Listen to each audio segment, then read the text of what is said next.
So, maybe 6 months ago I made a video on this channel in Portuguese and somebody wrote a comment and said, Andrew, I think that the problem here is not your Portuguese. You need to try to be more Brazilian when speaking Portuguese. And I remember I watched my video in Portuguese and I was like, yeah, there's something missing. So I'm like not communicating in the way that a Brazilian would communicate in Portuguese. I was like, what do I do? What do I do? What does this mean, be more Brazilian in conversation?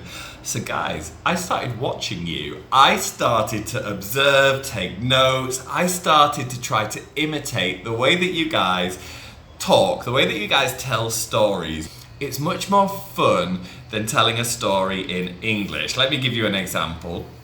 Let's imagine that last night I went to a restaurant.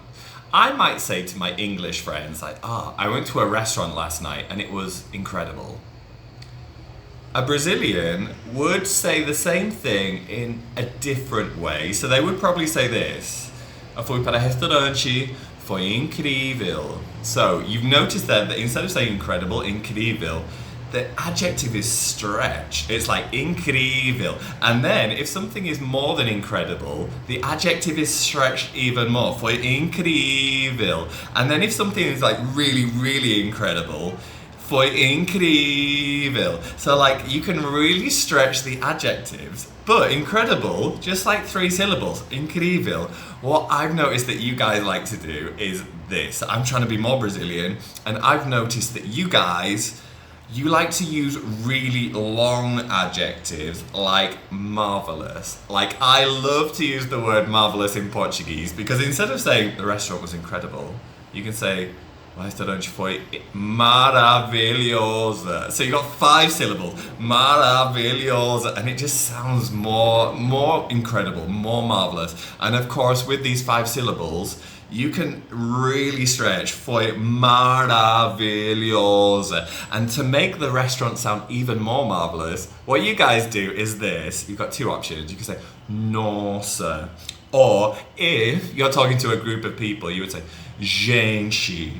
So for example, gente foi maravilhosa. So yeah, and there you live the adjective, you make it so dramatic that there is no doubt about how marvelous the restaurant was. So I need to be more like this. I need to have more fun.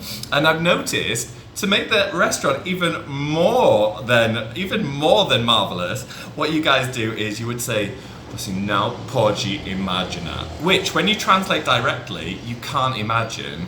I used to get a little bit irritated until I realized the intention. So my friend, he was like, I went to a party. Andrew, you can't imagine how good this party was. It's like, what do you mean I can't imagine? Are you criticizing my my imagination? Are you saying that I don't have imagination? Are you telling me that I can't imagine because maybe I've never been to a good party before? Like that, but no, translation is kind of like you wouldn't believe how good it was. What do you think? Is there anything else that I should be focusing on? To be more Brazilian, what should I do? How should I behave? Is there any more observations that you have for me? Let me know in the comment section below. Don't forget to hit subscribe and I will speak to you guys next week.